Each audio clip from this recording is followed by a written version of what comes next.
So we need to think about the economy. What are we doing? We must not let foreign currency leave the country. You say you want the currency and you want us to keep behaving like this. We can't keep behaving like this. That's why the state is taking back control. If tomorrow people come to an agreement, they've tried to blackmail us, haven't they?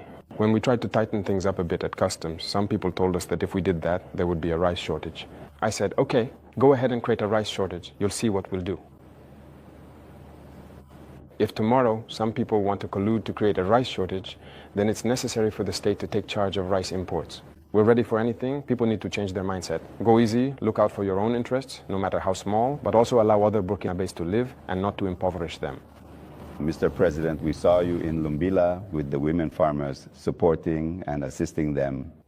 But beyond that, what are you doing to provide even more income-generating opportunities for the women of Burkina who drive the small-scale economy in neighborhoods and villages? Very good, and that's one of the most important points. I even told the Ministry of Humanitarian Action, which deals with women's issues, to refocus their efforts, not just on providing assistance, but on creating jobs and small businesses. Women have many qualities. Look at the small-scale processing of our consumer products. Women are very capable of doing this. They are much more patient than men. And they know how to do certain things better than men. We need to encourage them to do so. I went to Tenkodogo myself and I saw women making their preferred couscous, which is good for strength, the liquid soap they produce, and so on. I gave instructions for us to purchase the liquid soap from all these women who have been trained and who managed to make liquid soap for our administrations. Everything here is imported, even in your own offices. All the liquid soaps are imported, aren't they? That's not right, because we don't make it ourselves. And when I said to do it, at one point I thought, no, they don't have a formal structure. I said, I won't understand anything. Find a way, it's their soap, you pay and you bring it in. I think it's just a matter of packaging.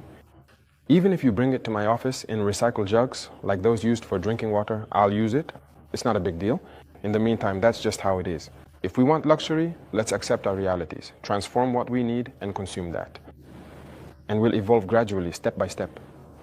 A woman who can transform her business on a small scale, if we support her by giving her contracts and opportunities, tomorrow she could have a large company that produces and exports. That's the mindset we need to develop. So I told the ministry to stop focusing on humanitarian aid, on assistance. No. We need to identify the problems women are facing. We have a lot of products we're making today. We can process them, even on a small scale, and find a way to bring people together. I spoke with women in Bubu. I told them oilseed products. Women can produce crude oil through cooperatives and find people with a certain level